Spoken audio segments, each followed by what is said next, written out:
amor e fé que anuncia que breve Jesus voltará.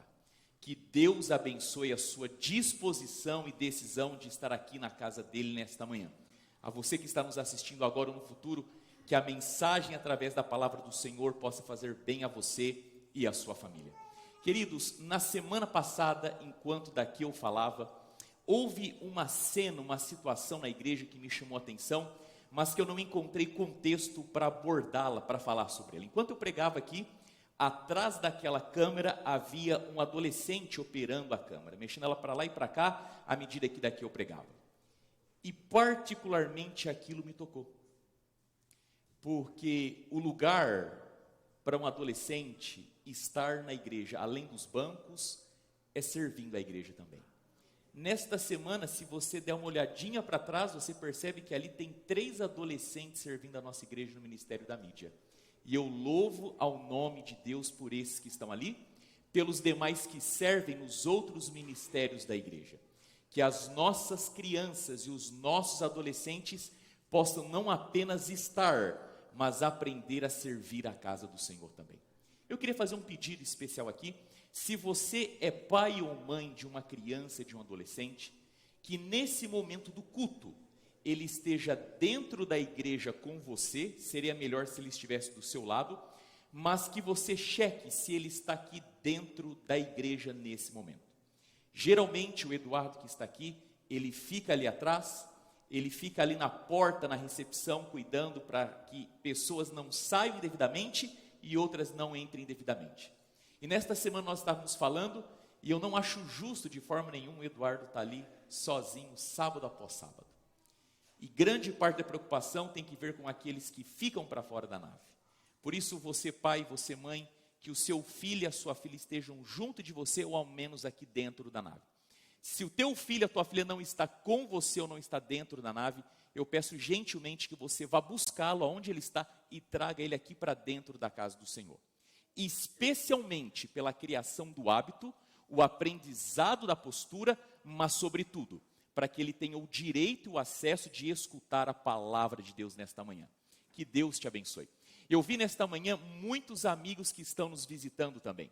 Ali à porta já cumprimentei gente do Brasil, gente daqui, todos são indistintamente muito bem-vindos aqui na casa de Deus. Obrigado por você decidir, entre outras possibilidades, essa possibilidade aqui. É bom saber que você veio na casa do Senhor, que Deus te abençoe ricamente.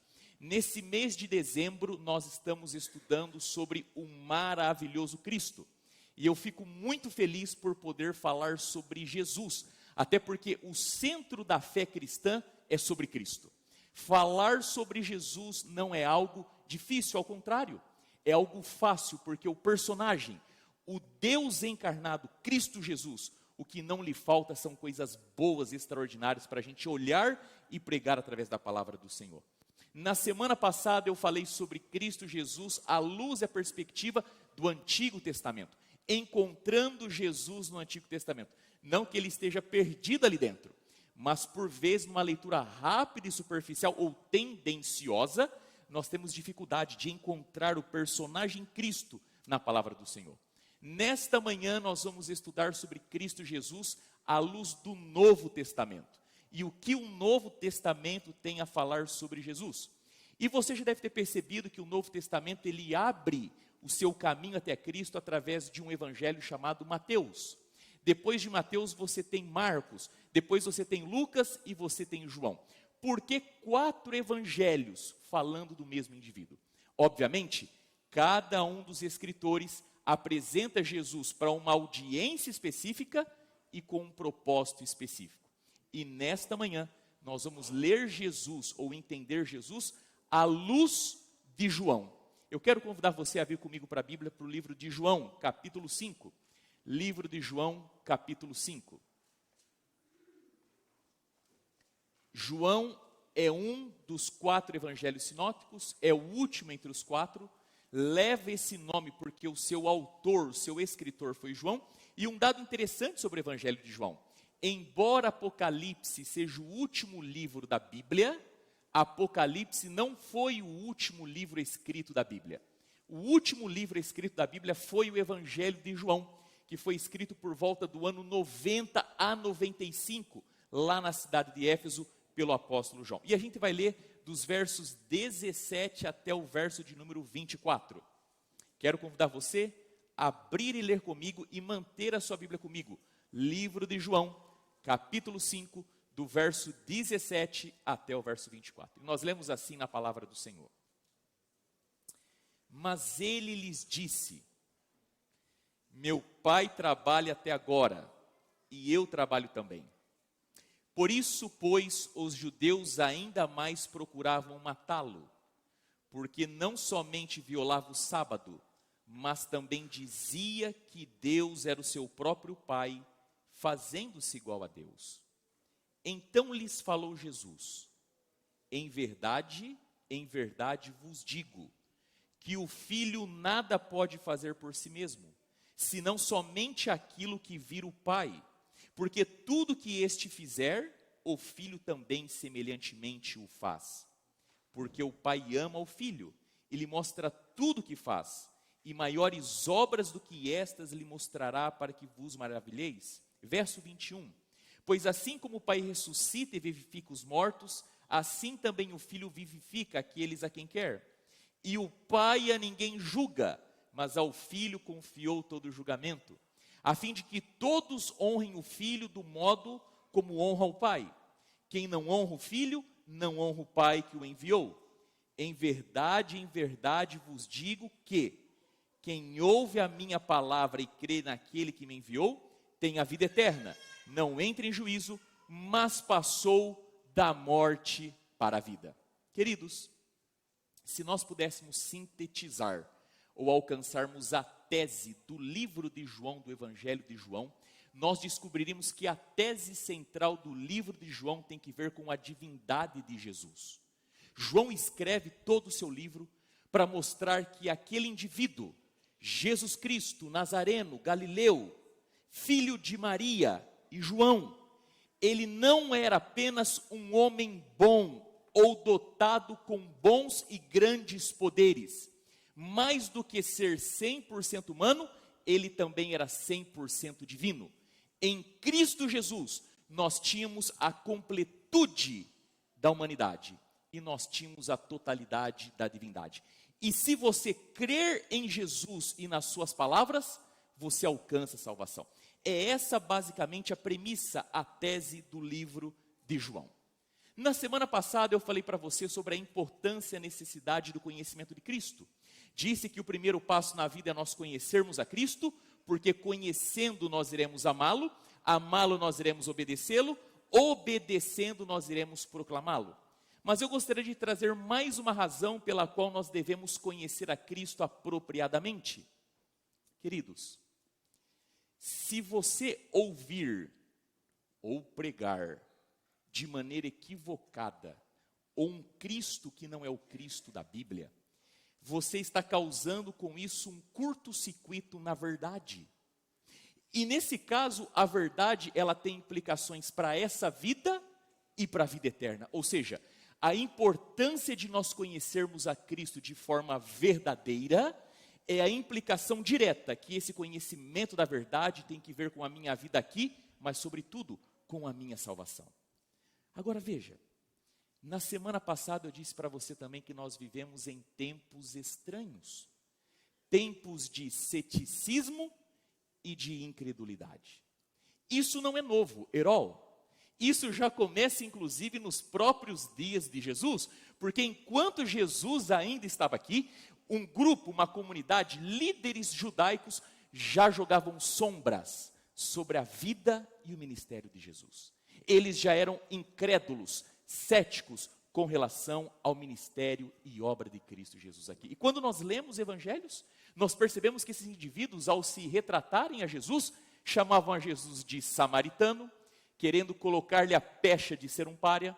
Eles diziam que Cristo Jesus era um bastardo, era um louco. Chegaram ao ponto de dizer que Cristo Jesus, ele era possuído por demônios, ou até mesmo que as obras que ele fazia eram em nome de Satanás. Agora, Cristo Jesus morre.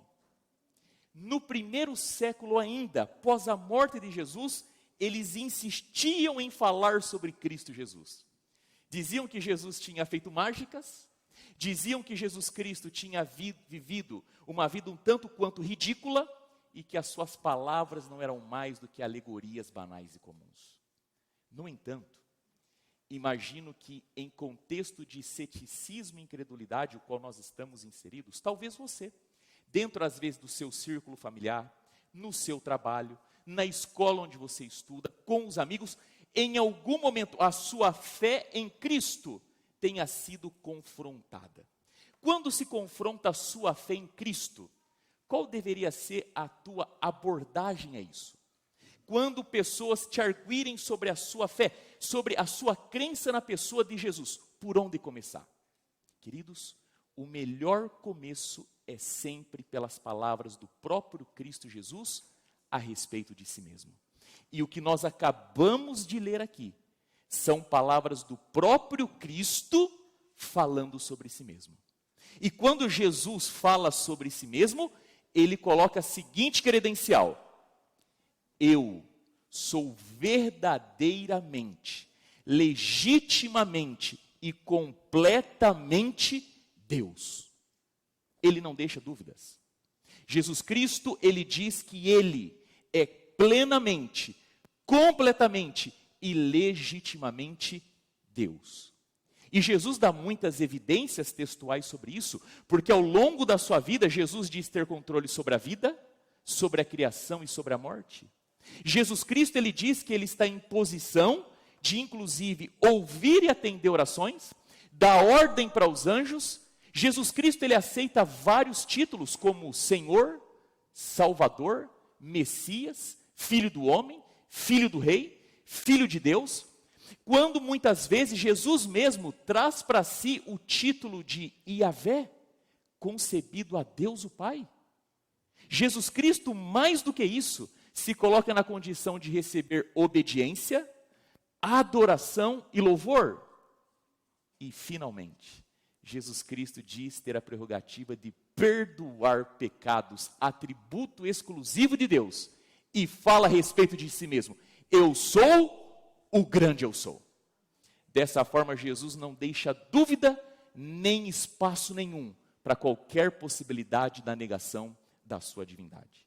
Em todas essas linhas que nós lemos, Jesus explica a respeito de si mesmo como Deus.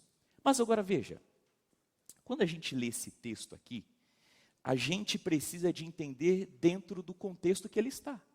E se você lê o que vem antes desse texto, você chega a uma história. Não é uma parábola, é uma história. A cura de um homem que estava há 38 anos no tanque de Betesda. Havia um homem que há 38 anos estava escorado, encostado num lugar chamado Betesda, onde havia um tanque. E esse tanque, segundo a superstição, a crendice, dizia que quando as suas águas balançavam, é porque um anjo ali passava e o primeiro que se lançasse aquelas águas seria curado. Em um dia de sábado, e guarde essa informação, ela é chave, em um dia de sábado, Jesus propositalmente passa por ali, encontra esse homem, trava um pequeno diálogo com ele e decide curá-lo. E depois de 38 anos ali, aquele homem então toma o seu leito, a sua maca, pega aquilo nas suas mãos e começa a andar. Ao caminhar, ele é abordado pelos líderes judeus, que o inquirem: escuta, o que é isso? Caminhando no dia de sábado, carregando a sua cama, o que está acontecendo aqui? E o homem então, ao se explicar, ele traz Jesus para dentro do cenário e do contexto, e aponta que a razão pela qual ele está andando é porque Jesus Cristo o havia curado. Esses homens então vão na direção de Cristo, e eles vão inquirir de Jesus o porquê que ele havia feito aquilo no sábado. E então Jesus agora decide responder a esses homens. Só que se você lê atentamente ao texto, você vai notar o seguinte comigo: que o assunto e o tema de Jesus não é sobre o sábado. Jesus sim discutiu sobre o sábado em outros episódios. Certa vez Jesus discutiu: escuta, no sábado vocês estão dispostos a tirar um animal de dentro de uma vala para não perdê-lo. Mas por que no sábado eu não posso curar? Jesus já travou debates e embates sobre a questão do sábado, mas lendo o texto você percebe que dessa vez não. Quando Cristo Jesus é inquirido a respeito do sábado, ele deixa a conversa escapar, ou melhor, ele traz a conversa do nível da questão do sábado para um nível mais profundo. Ele traz a conversa para o aspecto cristológico, a ontologia do próprio Cristo, ou seja, o estudo do seu ser. Jesus não quer falar sobre o sábado, ele quer falar a respeito da sua natureza, quem ele é. Vocês estão perguntando para mim, escuta, por que você fez isso dentro do sábado? E Jesus vai responder, o ponto não é o que eu fiz, o ponto é quem eu sou. E a partir dessa resposta, Jesus, de forma bem elaborada e trabalhada, vai responder o seguinte: eu fiz o que eu fiz porque eu sou como Deus. Eu sou o próprio Deus. E ele explica isso em 5 sentidos. Ele fala isso a respeito da própria natureza que ele tem, das obras que ele faz. Ele fala a respeito disso a partir do seu poder, da sua autoridade e da sua verdade. Ele fala a respeito da sua natureza, das suas obras, do seu poder, da sua verdade e da sua autoridade. E o primeiro ponto que Jesus diz ser igual a Deus tem que ver com as suas obras. Eu quero que você leia comigo novamente João capítulo 5, verso 17. A palavra do Senhor diz assim: mas ele lhes disse, meu Pai trabalha até agora, e eu também trabalho. Por isso os judeus ainda não procuravam matá-lo, porque não somente violava o sábado, mas também dizia que Deus era o seu próprio Pai, fazendo-se igual a Deus. Qual que é a resposta de Jesus? Por que vocês estão perguntando de eu ter curado no sábado? Sabe por que eu curei no sábado? Porque eu faço aquilo que o meu Pai faz. Eu trabalho porque o meu Pai trabalha. Assim como o meu Pai trabalha, eu também trabalho. Queridos, nessa resposta, Jesus, como ele disse, ele se desvia do assunto do que pode ou que não pode fazer no sábado e entra dentro do assunto da natureza do seu ser. Eu faço o que eu faço porque eu sou quem eu sou. E sabe quem eu sou? Eu sou verdadeiramente Deus. E para deixar isso claro, ele usa uma expressão. Ele fala, meu Pai. Para um judeu daqueles dias, na concepção dele, Deus, embora Pai, era Pai da nação, não Pai de indivíduos. Quando Jesus diz assim, meu Pai, os judeus entenderam o que Jesus estava dizendo. Ele estava dizendo assim, ó, você está dizendo que você é exatamente como Deus? E era bem isso que Jesus de fato estava dizendo. E sabe, veja só o que eu vou falar aqui para você agora. É uma pergunta para a gente refletir. Deus é o autor das leis que Ele nos deu. Os 10 mandamentos, por sinal, foram escritos por quem? Pelo dedo de Deus. Te pergunto, Deus guarda as leis que Ele cria? Sim ou não? Vamos lá. Se Deus guarda as leis que Ele cria, no sábado Ele descansa e não trabalha, correto? Se no sábado Ele descansa e não trabalha, como é que o universo para em pé? Como é que o universo se sustém?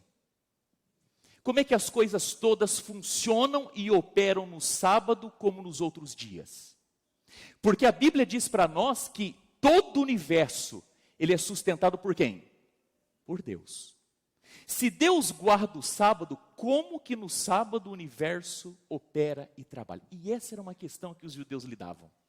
Porque eles diziam assim, Deus guarda as leis que Ele cria, Deus as respeita, mas como que Deus respeitando as leis que Ele cria, tudo não colapsa no sábado? E os judeus respondiam assim, Ele trabalha, mas Ele trabalha porque Ele gosta. Ele gosta de trabalhar no sábado, por isso que Ele trabalha. E os judeus também colocavam a conversa num nível que é mais ou menos assim. Deus sustenta o universo na palma de suas mãos. Logo, Ele não leva o universo para cima do peso e da altura dos seus ombros. O que dá direito a nós hoje, fazermos atividades e até mesmo transportarmos coisas, desde que não seja acima dos nossos ombros.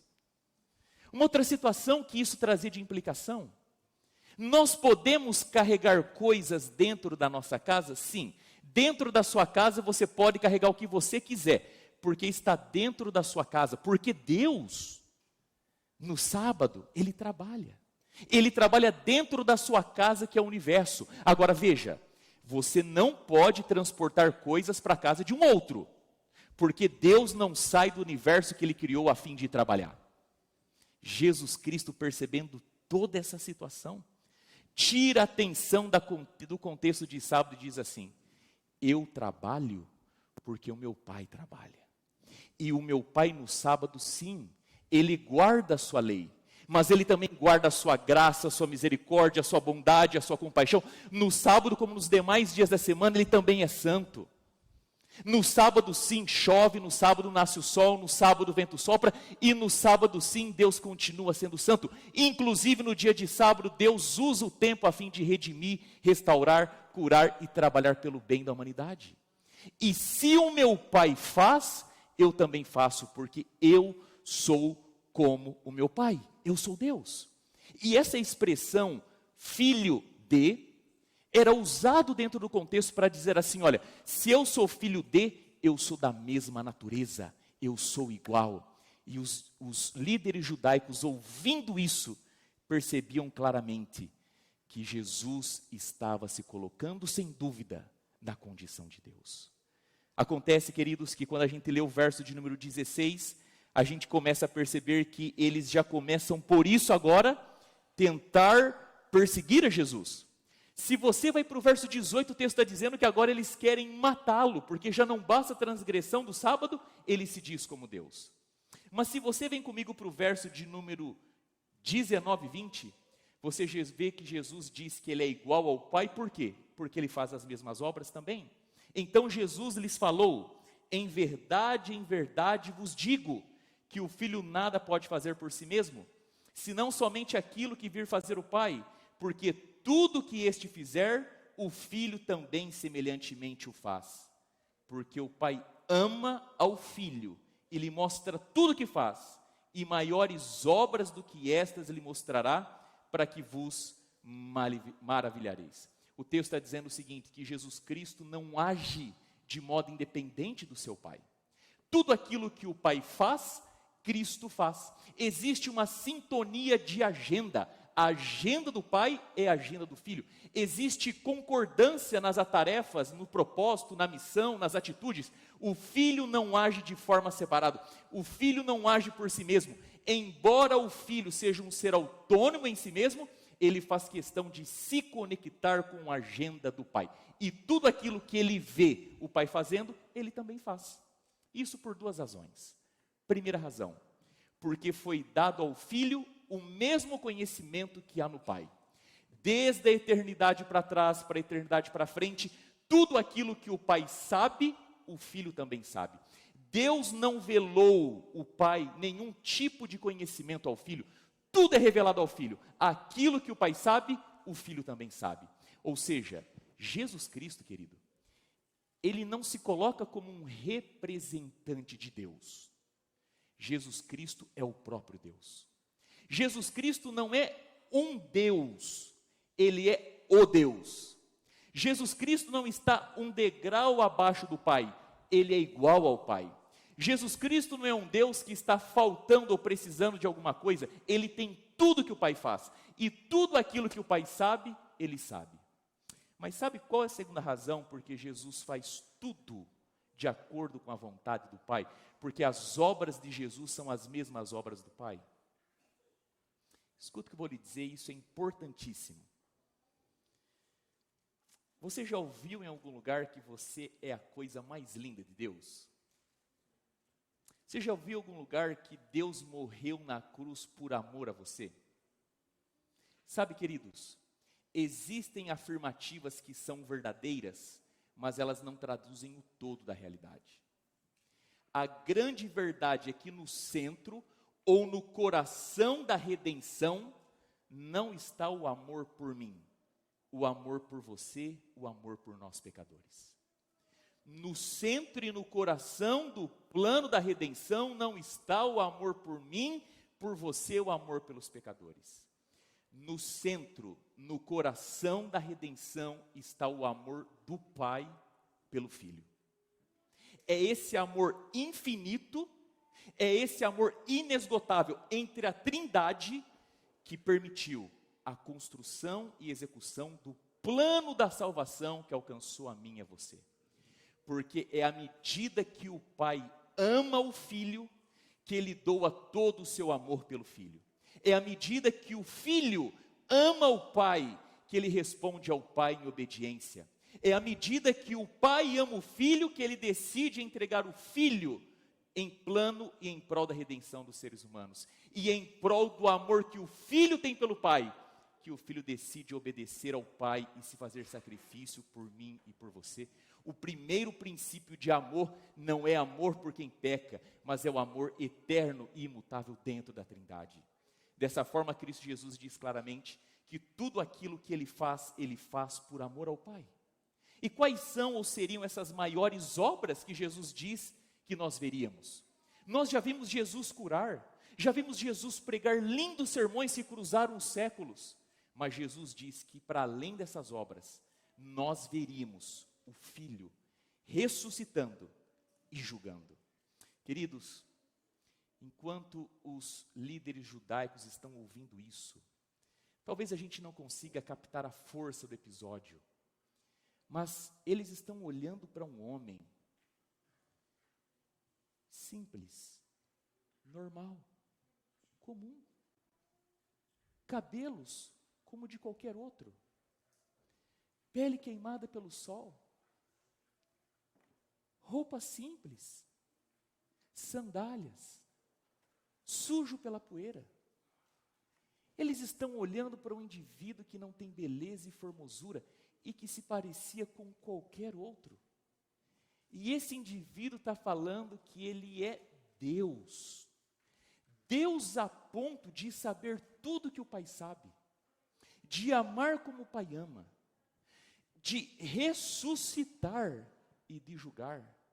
É como se Jesus estivesse tirando essa gente do pedestal do orgulho deles e trazendo-os para o chão da realidade, que confrontava não a Deus, mas confrontava a eles mesmos, do jeito que eles tinham criado um Deus para si. E Jesus diz também que não é apenas questão de natureza, não é apenas questão de obras, mas Jesus aponta também que esse personagem, Cristo Jesus, era igual a Deus o Pai em poder. Leia comigo que está no verso de número 22, João 5, 22. E o Pai a ninguém julga, mas ao Filho confiou todo julgamento. Perdão, queridos, verso 21. Perdão, eu pulei uma parte. Verso 21. Pois assim como o Pai ressuscita e vivifica os mortos, assim também o Filho vivifica aqueles a quem quer. Deixa eu te fazer uma pergunta. Aonde está o maior poder? Ou como se justificar o topo do poder? Você sabe por que a morte, ela é covarde? Porque ela te deixa de mãos amarradas. Ela não te dá nenhuma possibilidade ou chance. Depois que alguém morre, nas tuas mãos não existe possibilidade e chance de mais nada. Não existe possibilidade para mim, um assalariado pobre, mas não existe possibilidade para o homem mais rico do mundo, com toda a sua influência de dinheiro e poder. Em última análise, o ser mais poderoso do universo é aquele que pode dar vida, gerar vida, porque ninguém pode lidar com a morte. E mais, não apenas dar vida, mas também levantar da morte. Não é à toa que João, quando começa o seu livro, ele ao falar sobre a divindade de Jesus, ele diz assim, olha, porque esse daqui, ele é o Pai de todas as luzes, ele é o Rei da glória, porque nada do que foi feito se fez, senão por intermédio dele, porque em Cristo Jesus há vida, e Cristo Jesus gera vida, e se alguém morrer, Jesus diz, eu sou o quê? O caminho, a verdade e a vida. E Jesus diz o que mais? Se alguém morrer, ele o que? Ressuscitará. Cristo Jesus diz, eu sou como um pai, porque em mim há poder para criar e para levantar da morte. E queridos, não apenas isso, mas que a gente possa ter claro na nossa mente que Deus, e na pessoa do maravilhoso Cristo, Ele é autoexistente, ou seja, ninguém o criou. Ele é autossustentável, não depende de nada fora de si para poder existir. Ele é imutável, de eternidade a eternidade Ele é o mesmo. Ele nunca deixou de ser, nunca veio a ser, e por toda eternidade Ele continuará sendo o mesmo. Jesus Cristo diz ser igual ao Pai, porque Ele tem poder sobre a maior tragédia do universo, que é a morte. Tanto posso criar e dar vida, quanto posso ressuscitar e levantar da morte. Mas Jesus diz mais, Ele diz que Ele é igual ao Pai em autoridade também, e agora sim, verso de número 22, e o Pai a ninguém julga, mas ao Filho confiou todo julgamento. Pergunto, dentro de uma corte, quem que é a maior autoridade? Quem? Por que é o juiz? Porque o juiz é aquele que tem a condição de determinar destino. Uma palavra, uma ordem, uma canetada de um juiz muda o destino de uma vida. No cenário bíblico, muito mais. Porque no cenário bíblico, a ação do juiz muda a sua vida aqui e a sua vida eterna. E Deus fala na palavra, através do Espírito Santo, que o Pai concedeu ao Filho o direito e a prerrogativa de julgar. E eu pergunto para você, por que o Pai, por que Ele decidiu entregar para o Filho o direito de julgar? Porque está nas mãos do Filho, palavra do Senhor, a premissa e a prerrogativa de julgar. Sabe por quê? Porque quando nós olhamos a Cristo Jesus, nós encontramos nele Deus com face e com corpo. Porque Cristo Jesus é Deus olhando e permitindo sendo olhar para a humanidade. Jesus Cristo é Deus com face e com corpo. E como Martinho Lutero dizia, os homens para se esconderem usam máscaras. Deus, ao contrário, usa máscaras para se revelar. A maneira como Deus se revelou foi se escondendo. E todas as vezes que a Bíblia fala que Jesus é o nosso juiz, a Bíblia está dizendo, vocês estão tendo oportunidade de não apenas serem julgados por um justo juiz, mas vocês estão tendo a oportunidade de serem julgados por alguém que vocês podem ver e entender a Deus. E queridos, e nós podemos ter plena e total segurança e tranquilidade, que Jesus é um justo e bom juiz. Nós podemos estar seguros a respeito do julgamento de Jesus, inclusive porque Ele está em harmonia com o Pai.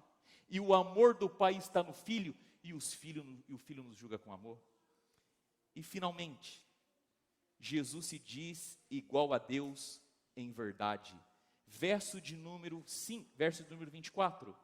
Em verdade vos digo, quem ouve a minha palavra e crê naquele que me enviou, tem a vida eterna. Não entra em juízo, mas passou da morte para a vida.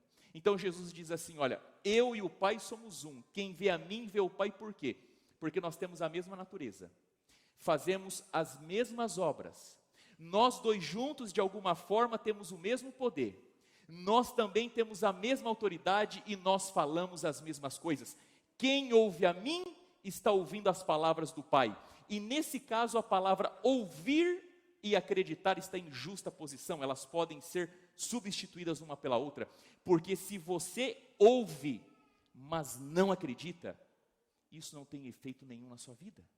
Jesus está dizendo que todas as suas palavras são palavras vindas do Pai. E quem ouve as palavras de Jesus, alcança a salvação. E é justamente por isso, queridos, é justamente por isso que esses indivíduos não aceitaram ter e receber vida eterna, como disse na semana passada. Porque não há como você acreditar nas palavras da Bíblia e rejeitar a Jesus. E não há como abraçar a Jesus sem ter que aceitar as palavras da verdade. E sabe qual foi o resultado disso todo que Jesus falou? Depois que Jesus explicou tudo, leia comigo que está no verso 16. E os judeus perseguiam Jesus porque fazia essas coisas no sábado. Verso 18 diz assim: por isso, pois os judeus ainda mais procuravam matá-lo, porque não somente violava o sábado, mas também dizia que Deus era o seu próprio Pai, fazendo-se igual a Deus. Depois de tudo isso, essa gente queria o quê? Perseguir e matar a Jesus Cristo. Irmãos, mas Jesus Cristo, ao invés de colocar panos quentes, ao invés dele deixar a verdade de lado, a fim de poupar aqueles corações raivosos, Jesus ainda diz assim no verso 23, leia comigo: a fim de que todos honrem o Filho, do modo porque honram o Pai. Quem não honra o Filho, não honra o Pai que o enviou. Em outras palavras, Jesus está dizendo: olha, eu sou como o Pai em natureza, em poder, em obras, em verdade e autoridade, e mais. Diante disso tudo que vocês acabaram de ouvir, ainda que vocês queiram me matar, ainda que vocês queiram me perseguir pelas verdades que vocês estão ouvindo, eu tenho uma a mais. Que diante disso tudo, vocês devem a mim honra e obediência. Em vez de tentar colocar panos quentes e acalmar os ânimos, deixando a verdade de lado, Jesus fala: diante disso tudo ainda, vocês têm que me honrar assim como vocês honram ao Pai. E a resposta de Jesus Cristo termina no verso 45, dizendo assim, no verso 43, eu vim em nome de meu Pai, e não me recebeis. Se outro vier em seu próprio nome, certamente o recebereis. E aqui está cumprindo aquilo que a gente lê em Isaías 53. Lá em Isaías 53 diz assim, que nós olhávamos para Jesus. E o que a gente via em Jesus? Alguém belo, formoso, alto, vistoso, de porte físico? Não. Nós olhávamos para Jesus e nós víamos alguém simples, sem beleza e formosura. Alguém que não chamava a atenção dos nossos olhos. Alguém que nós olhávamos e chegávamos até a desprezá-lo, porque Cristo Jesus não tinha e não se cumpria nele as expectativas que nós tínhamos.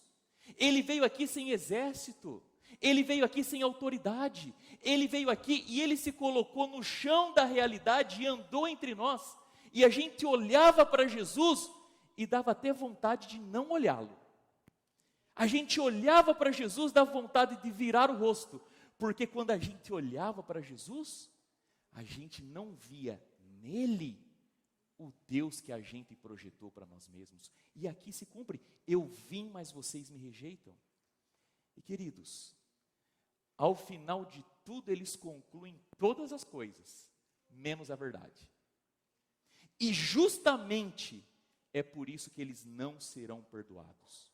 Porque você, quando tem acesso à completa verdade, e você rejeita a verdade, aí está o pecado do Espírito Santo. O pecado do Espírito Santo é aquele que a gente sabe e tem conhecimento, mas a gente rejeita por completo a verdade. E veja, que resta para nós aqui duas opções. Diante das falas de Jesus, a gente só tem dois caminhos. Um primeiro caminho: esse homem é um lunático. Como os próprios judeus diziam, ele é louco, ele é blasfemo, ele é mentiroso, ele fala em nome de Satanás, ele faz o que faz pelo poder do demônio. Então, ou esse homem deve ser completamente rejeitado e rechaçado, ou esse homem e as suas palavras devem ser completamente abandonadas, ou nós estamos diante da mais profunda verdade do universo. Se esse homem, ele deve ser rejeitado, se ele deve ser riscado da história, nós temos que rasgar, queimar a nossa Bíblia, fechar as portas aqui da igreja. Mas se esse homem, e como ele realmente é o verdadeiro Filho de Deus, essa é a verdade mais profunda que você deve possuir. E eu queria te fazer uma pergunta aqui agora. Qual é a verdade mais profunda da sua vida. Qual é a verdade mais profunda da sua vida? E sabe onde você vai encontrar a resposta para essa pergunta? Na sua agenda. Porque a nossa agenda é a nossa crença. Pois a gente só tem tempo para aquilo que a gente acredita. Eu quero perguntar de novo a você: qual é a verdade mais profunda da sua vida? Porque essa verdade, ela vai dar para você duas coisas: base, e vai dar para você desígnio, ou seja, intenção e propósito. Só que a resposta dessa pergunta não pode ser assim: não, Jesus é a base, é o propósito, a intenção. Não é a resposta que você acha bonita. Eu estou perguntando da resposta da verdade da sua vida. E essa resposta, ela é objetiva. É só você olhar na sua agenda. Porque você só tem tempo para aquilo que você acredita. E escute só.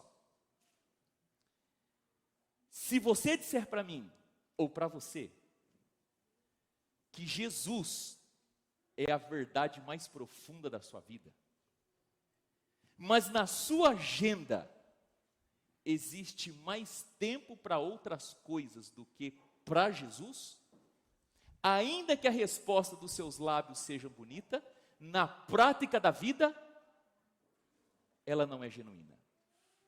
Sabe, queridos, o que você acha? Olha o que eu vou perguntar a você: o que te parece? O que te parece se você tivesse condições de, desde pequenininho, todos os dias, ter a oportunidade de fazer uma terapia imersiva? Desde pequenininho, até adulto, ou quem sabe até na terceira idade, você ter chance de fazer terapia.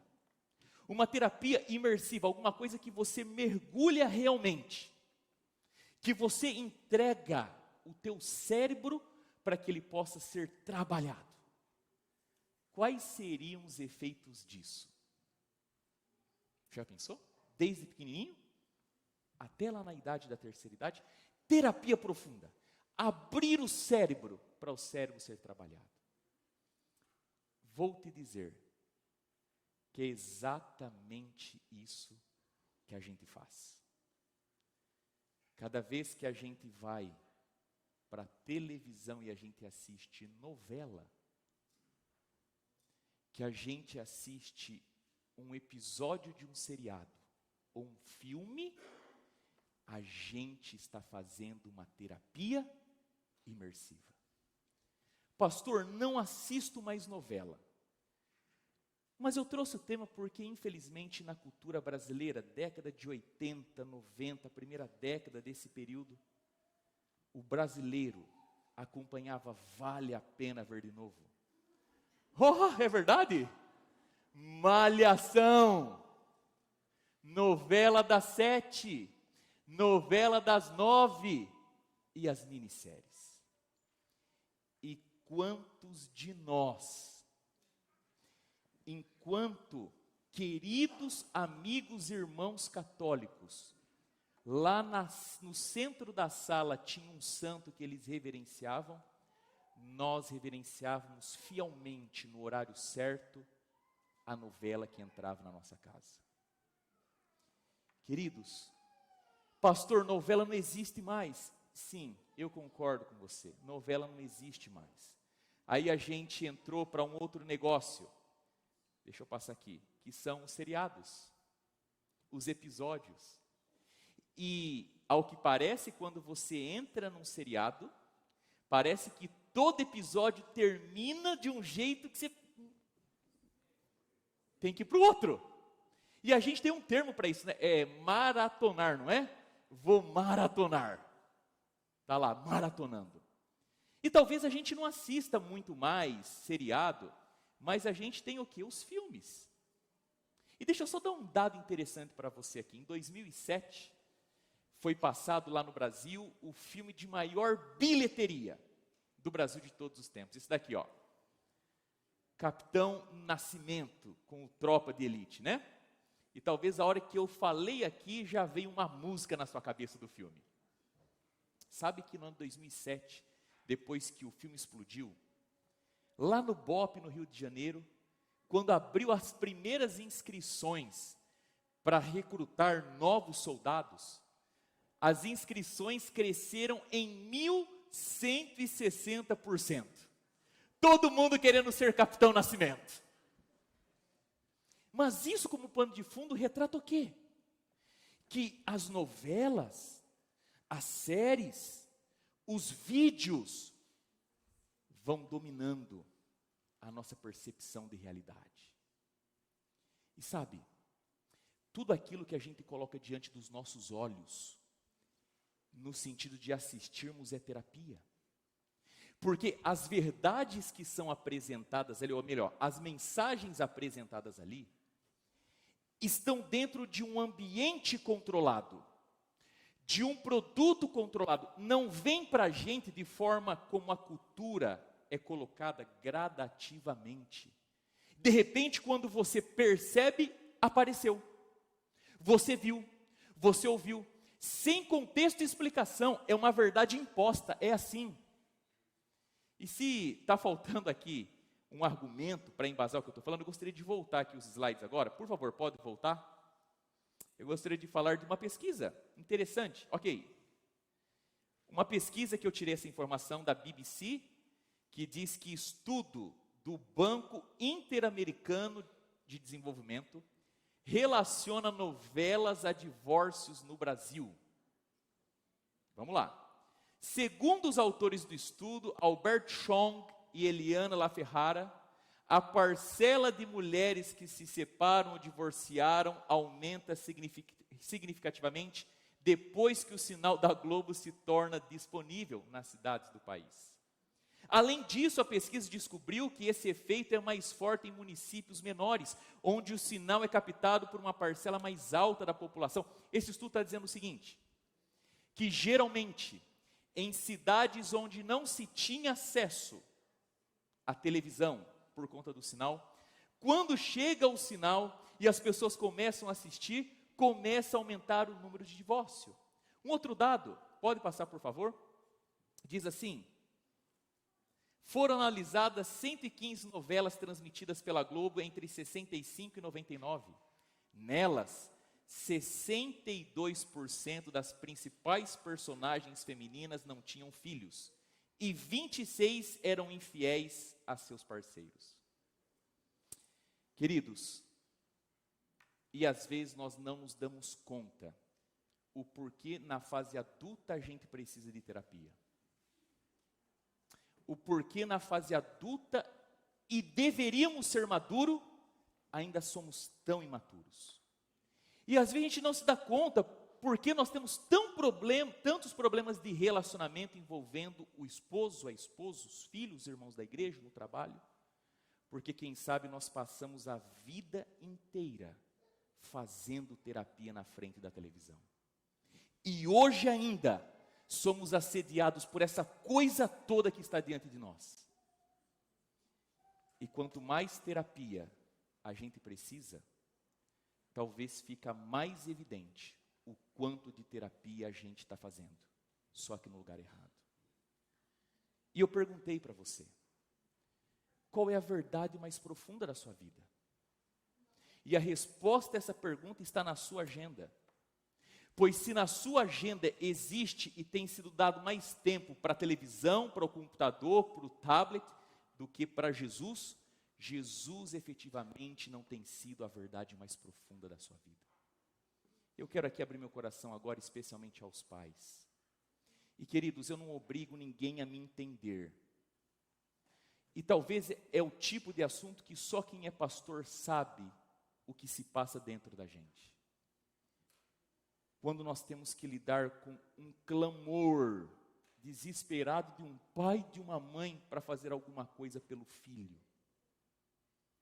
Eu não tiro a legitimidade do pedido e esse pai deve sim procurar pelo pastor. E o pastor tem a obrigação de ajudar esse pai. O que acontece é que a gente não faz mágica nem desfaz maldição.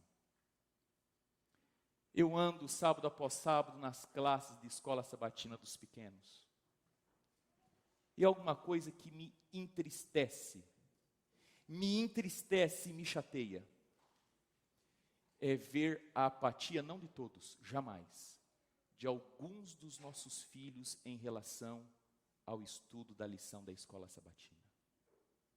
E eu não os culpo, porque eles dependem do pai e da mãe. E me entristece ver que alguns deles são apáticos às coisas do ensino da palavra do Senhor.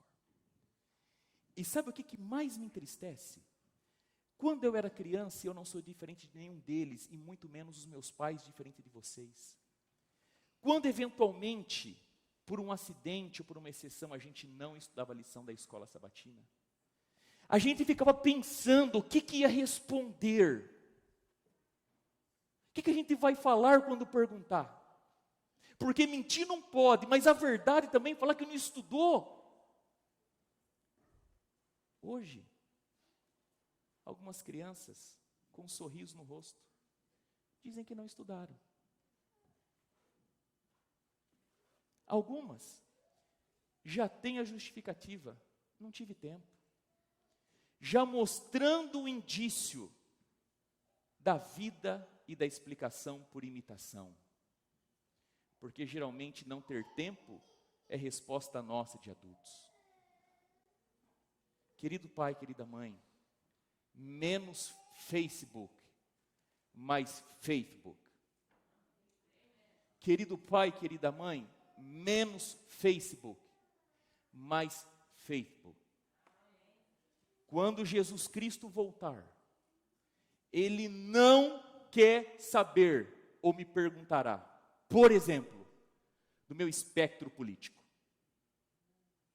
Ele não vai me perguntar sobre o título que eu tenho na minha parede de estudo. Ele não vai me perguntar do meu saldo bancário. E não há nenhum problema com essas coisas, a menos que as coisas estejam no seu devido lugar. E sabe qual que é o segredo das pessoas bem-sucedidas na vida?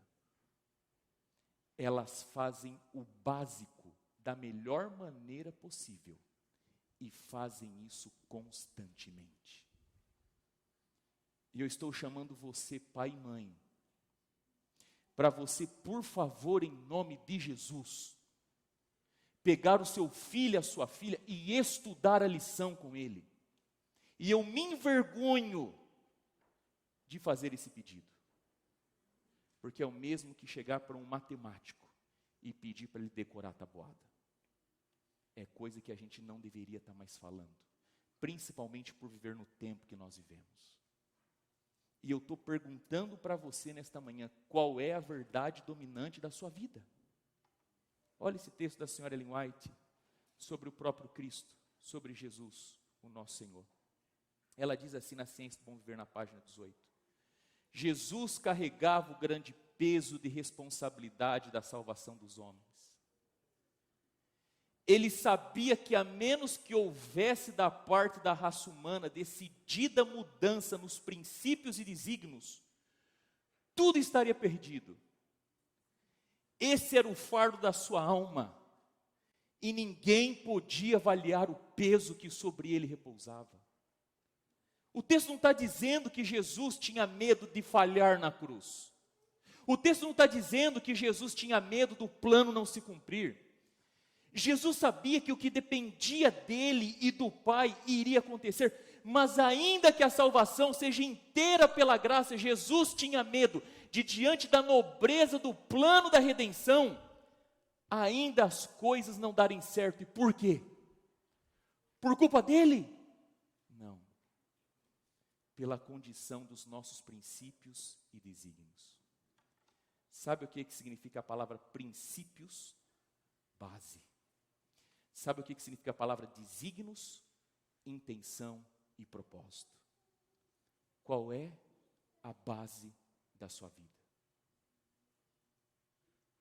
Quais são as intenções que há no seu coração? Você é o que é, baseado em quem?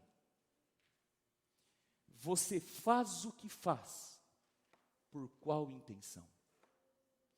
Porque Jesus está denunciando que, ainda que com todo o plano de salvação diante de nós, se as minhas intenções não forem as intenções que Deus, que Jesus tem, se a base da minha vida não for Jesus, tudo o que Jesus fez será em vão. Queridos, no comecinho dessa semana, eu fui na casa de uma pessoa. Eu vou resguardar a sua cultura e a sua religião, por uma questão de compromisso ético e de respeito. Não gostaria que em outro lugar falasse dos adventistas do sétimo dia, ainda que verdadeiro, de maneira pejorativa. E ao ir nessa casa, esse indivíduo vem de uma outra cultura e de uma outra religião. Uma casa linda, muito linda, uma casa bonita, que talvez poucos de nós tenhamos condições de ver. Uma casa realmente muito grande, confortável, num bom lugar. Na garagem tinha bons carros. Uma casa bem mobiliada, bem decorada. E eu entrei na casa e fui vendo que, por uma questão de cultura e de religião, aquela família, eles acreditam num guru. E por todos os cômodos, nas paredes, nas prateleiras, nas mesas, objetos de adoração na frente desse guru. Um homem que está completando nesse domingo 100 anos, mas que morreu há 4 anos atrás com 96 anos de idade. E aquele indivíduo que conversava comigo disse que não poderia assumir um compromisso comigo nesse domingo, porque nesse domingo eles estariam celebrando, lá na comunidade dele, 100 anos desse guru. E queridos, novamente, por todos os cômodos, paredes, fotos, objetos de adoração. E esse indivíduo falou: eu não posso no domingo, porque eu tenho um compromisso. Eu vou celebrar 100 anos do meu guru, que já não morreu mais, que já não vive mais e morreu. E quando eu saí daquela casa, eu saí com o coração triste. E eu comentei com alguém que estava comigo. Triste porque, embora tendo tudo, vive totalmente enganado. Embora tendo tudo, vive totalmente enganado. E eu olho para nós aqui hoje, nesta manhã. Talvez não tenhamos tudo como gostaríamos ou achamos que precisamos. Mas nós temos a completa revelação de Cristo Jesus. E isso já faz de você e de mim as pessoas mais ricas desse universo.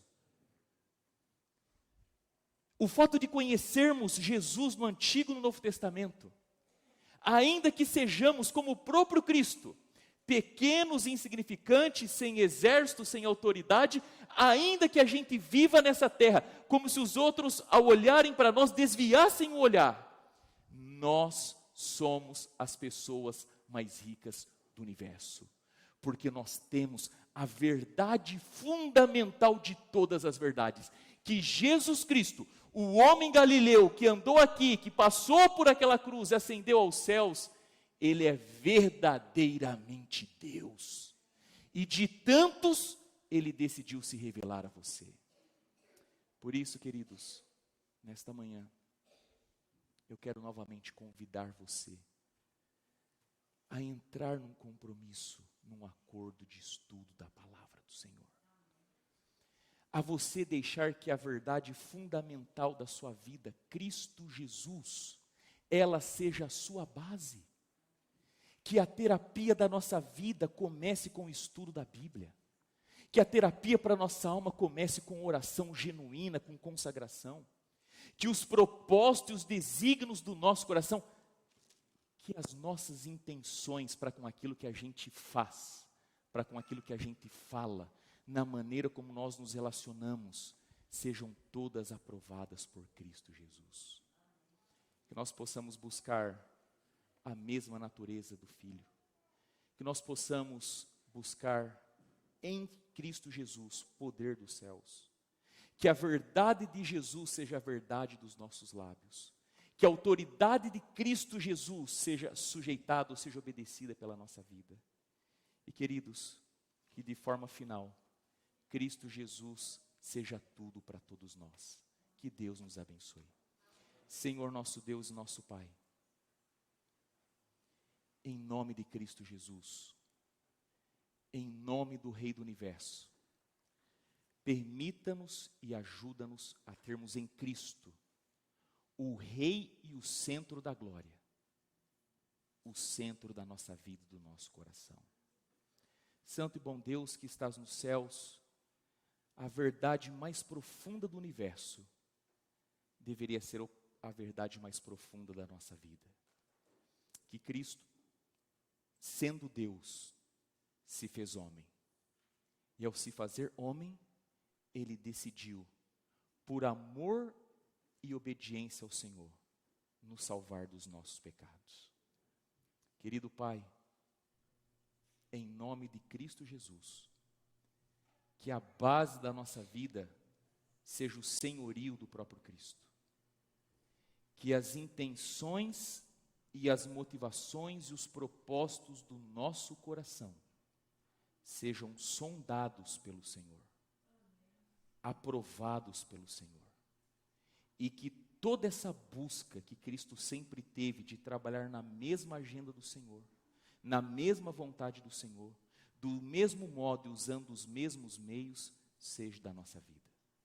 Que Cristo se levante no meio da nossa igreja, que Ele seja o nosso líder, o nosso pastor, o nosso conselheiro, o nosso irmão, mas sobretudo, que Ele se mantenha como nosso Salvador. Em nome de Jesus. Amém e amém. Queridos, que Deus abençoe, que Deus abençoe a todos vocês. Mais uma vez, aqueles que quiserem, aqui ao sairmos juntos, nós podemos ter uma passada, uma visita lá na casa da igreja, todos serão muito bem-vindos, especialmente se você não conhece, tome tempo para conhecer. Ao final deste sermão, ao final desse culto, nós vamos sair, o Robson vai tocar, o Ministério de Louvor vai cantar, eu vou sair com os meus filhos, estarei à porta me despedindo de todos, que Deus abençoe.